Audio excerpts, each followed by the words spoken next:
वंदे मातरम कर्मचारी साथियों, IFMS 3.0 से संबंधित महत्वपूर्ण जानकारी साझा कर रहा हूँ। कई ऐसे कर्मचारी हैं जो काफ़ी पुराने हैं और उनके पुराने सैलरी बिल कोई बकाया है, उसके संबंध में IFMS 3.0 पे एक मॉड्यूल भी है ओल्ड सैलरी डाटा, उसको कैसे उपयोग में लेंगे। और एक मैं आपको पुराना केस बताता हूँ कि उस केस में क्या है। तो कुछ शिक्षक साथी है जो 96 में नियुक्ति हुई थी उनकी, लेकिन उनको गर्मियों की छुट्टियों में एक तरह से वापस हटा करके जुलाई में उनको पुनर्नियुक्ति मानते हुए उनको जुलाई से उनकी सेवा है वो नियमित मानी गई थी। और वो लोग कोर्ट में गए और कोर्ट के आदेशानुसार जो भी न्यायालय का जो निर्णय था 2024 के अनुसार, इस मामले में सरकार ने उनकी प्रथम नियुक्ति को ही माना है और उनको मई और जून का जो वेतन देने का है वो निर्णय लिया है। और इसी के संदर्भ में जैसे इनके कुछ कार्मिक हैं, इनकी मैं आपको डेट वगैरह बता दूं। यहाँ से जो कार्मिक है जिनके जैसे पूर्व में नियुक्ति 1/7/96 थी या स्थायीकरण तारीख थी, अब ये तो ठीक है, लेकिन कुछ लोग ऐसे थे जिनका मान लो पहले 1/7/96 यानी जुलाई से इनकी मानी थी, जबकि वास्तव में उनकी नियुक्ति है वो 2/4/96 में हुई थी, यानी अप्रैल में इनकी ज्वाइनिंग हुई थी, लेकिन इनको गर्मियों की छुट्टियों में वापस हटा करके जुलाई से वापस नियमित रूप से किया गया था।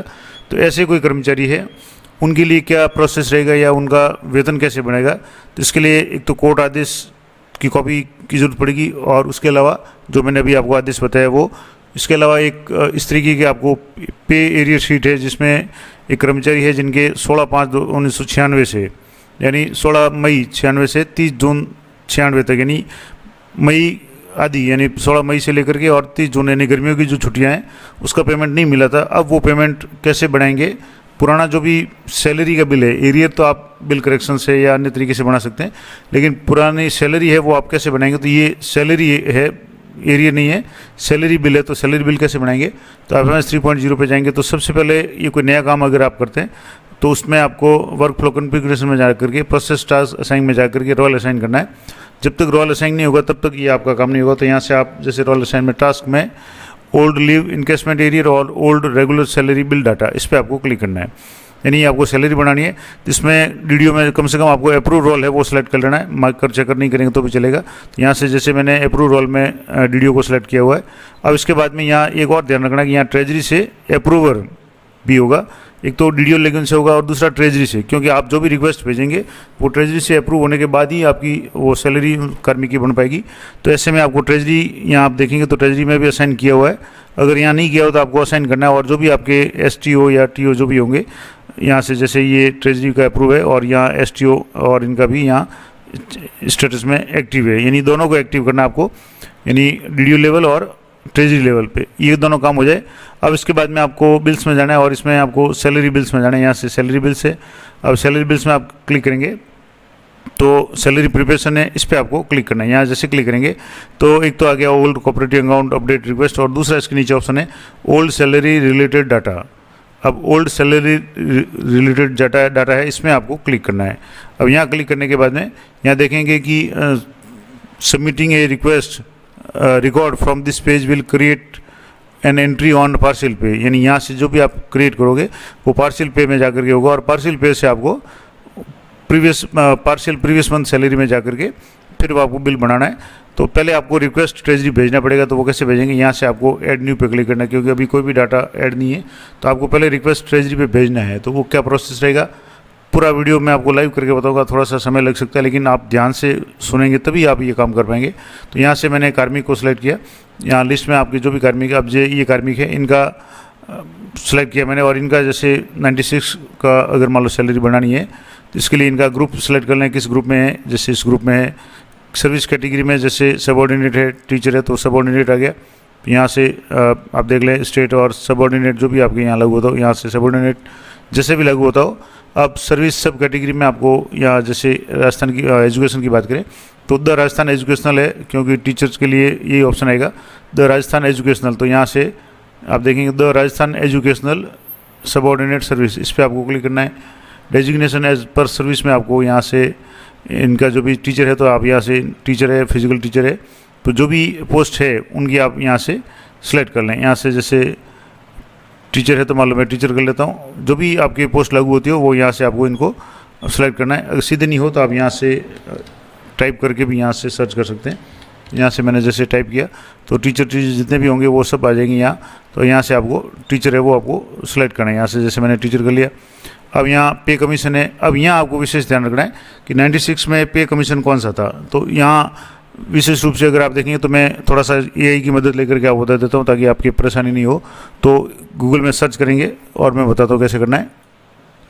तो जब मैंने सर्च किया पे commission and DA rate in Rajasthan 96, तो यहाँ आप देखेंगे तो इन 96 Rajasthan state employees were under the 4th पे commission with DA rates on previous revised पे राइजिंग फ्रॉम 148 यानी 148% डीए था जनवरी 96 से लेकर के और जून तक था। और उसके बाद में 59% है वो जुलाई से था, जुलाई 96 से।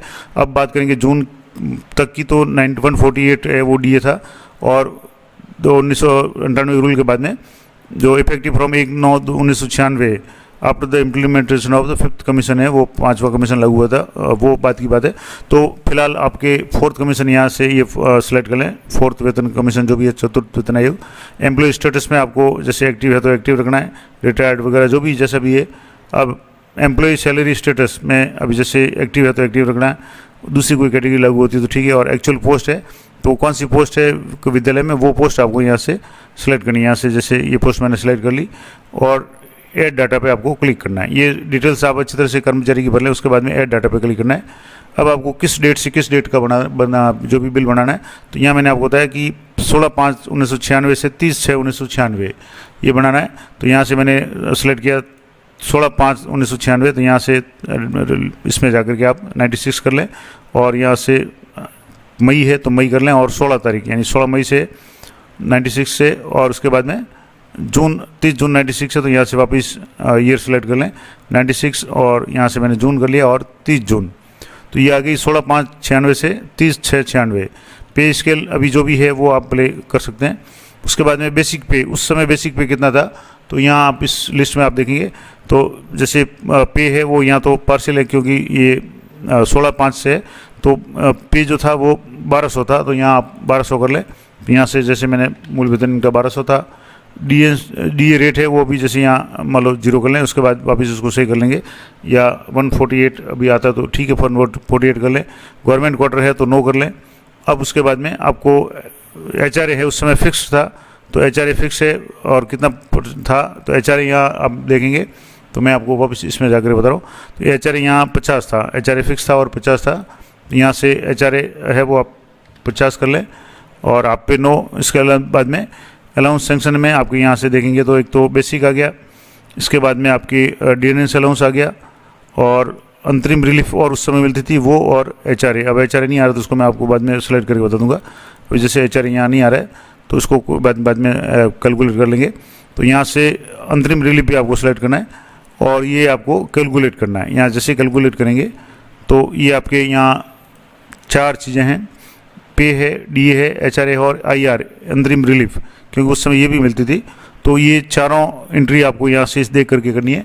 जैसे मई की बात करें तो अमाउंट 619 आया, यहाँ देख लें पे है वो 619 है, डीए 916, एचआरए 26 और आईआर 175। ये सारी डिटेल्स आप देख लें। यहाँ जो भी डीए है वो 917 आ गया। अब अंतरिम रिलीफ यहाँ अमाउंट नहीं आ रहा है तो आपको आईआर है वो यहाँ भरना है 175। तो यहाँ आप आईआर है 175 भर लें और उसके बाद में यहाँ एचआरए 26 आ रहा है तो एचआरए यहाँ 26 सही है और कुल योग 1736 हो रहा है। इसको आप एक बार अच्छी तरह से इनको चेक कर लें। फिर ये 26 आ गया। अब यहाँ आपको वापस नीचे स्क्रॉल करना है। अब मई का देखना है, देख लिया। अब जून का देखना तो जून का बेसिक 1200। अब उसके प्रोपोर्शनल यहाँ 619 आ गया, इसका 1200 है और इसमें डीए है 1776।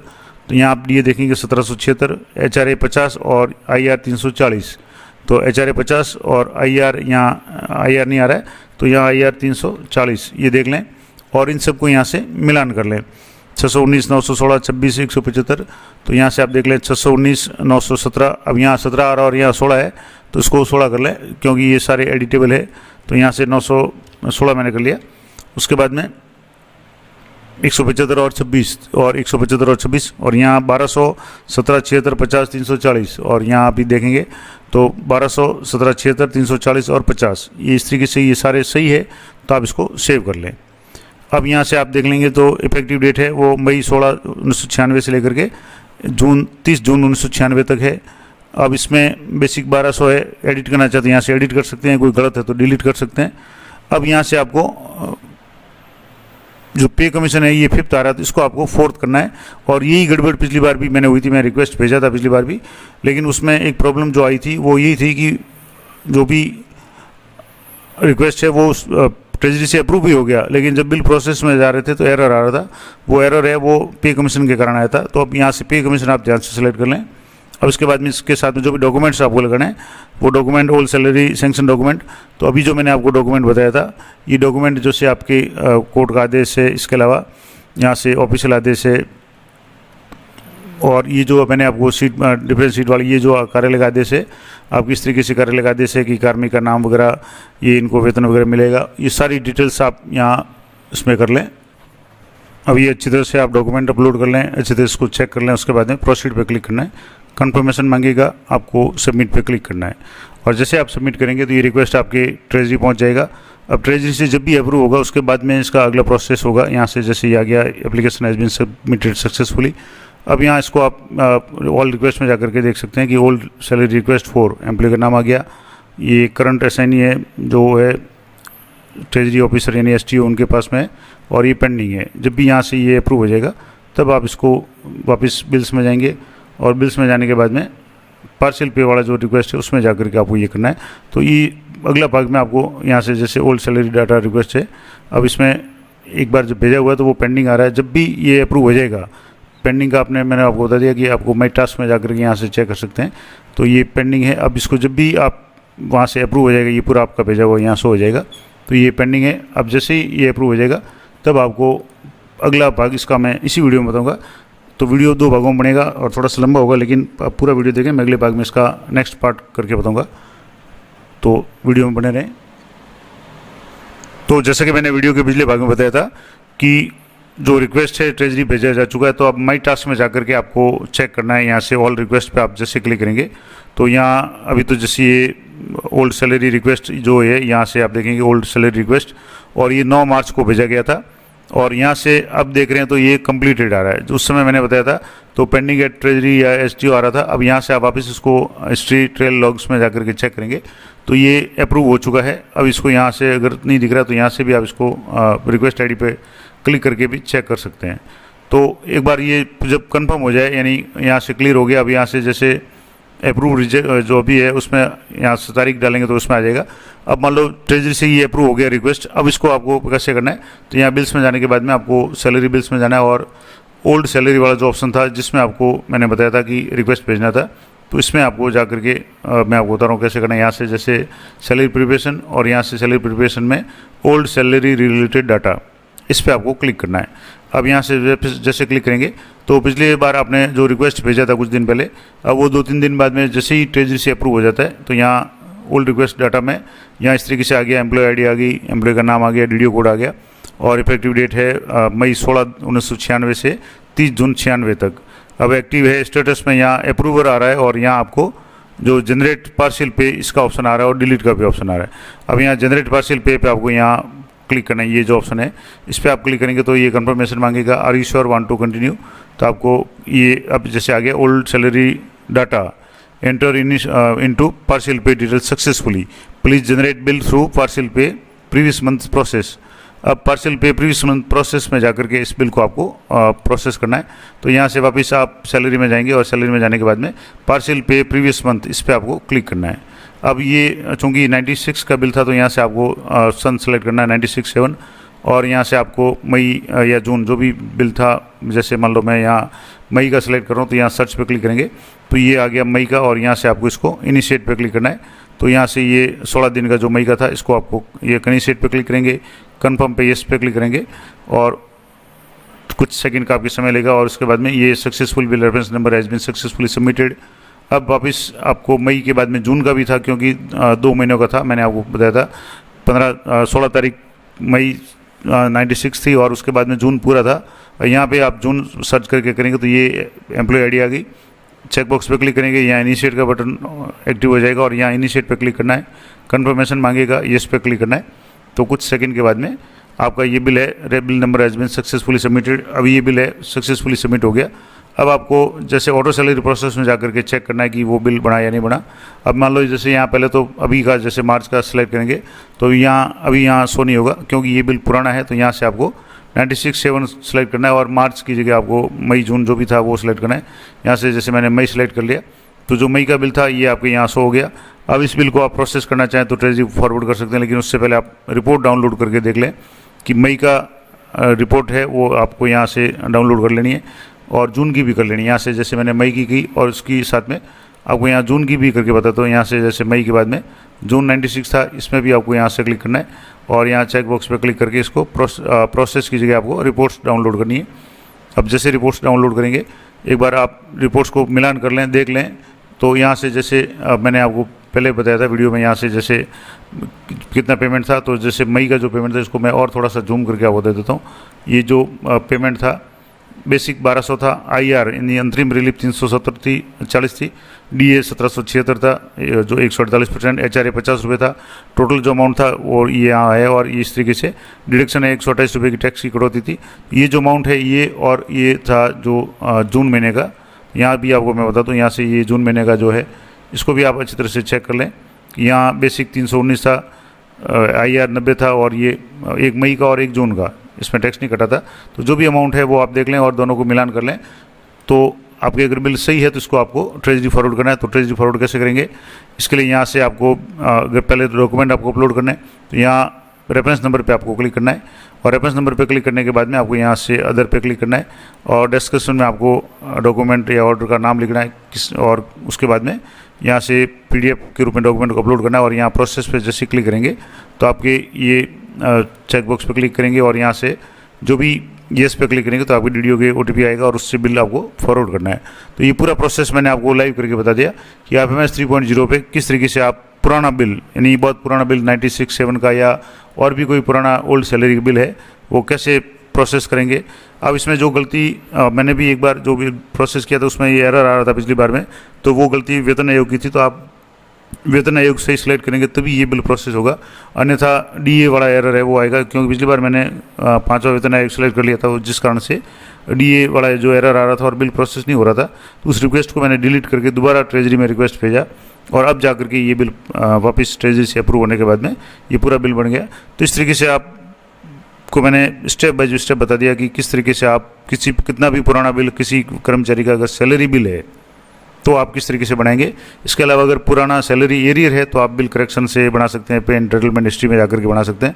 उसके संबंध में मैंने विस्तार से वीडियो बना रखे हैं। और अगर आपके भी कोई पुराना बिल है 2007, 8, 9 से लेकर के 15, 16 तक का या 24 तक का, अगर कोई भी बिल करेक्शन से या सैलरी एरियर का बिल है और आपका किसी तरीके से नहीं बन रहा है तो आप मुझे कॉन्टैक्ट कर सकते हैं। मैं अगर आप कमेंट करेंगे तो मैं अपना ईमेल ID आपको दे दूंगा, तो वहाँ से आप डिटेल्स भेज सकते हैं।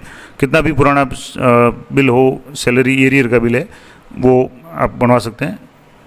तो जानकारी इच्छुक लगे तो वीडियो को लाइक करें, शेयर करें और चैनल को सब्सक्राइब कर लें ताकि FMS संबंधित जितनी भी समस्या हैं, जितने भी टॉपिक्स है, सभी से संबंधित वीडियो आपको चैनल पर मिल जाएंगे। तो मिलते हैं नेक्स्ट वीडियो में, तब तक जय हिंद, जय भारत।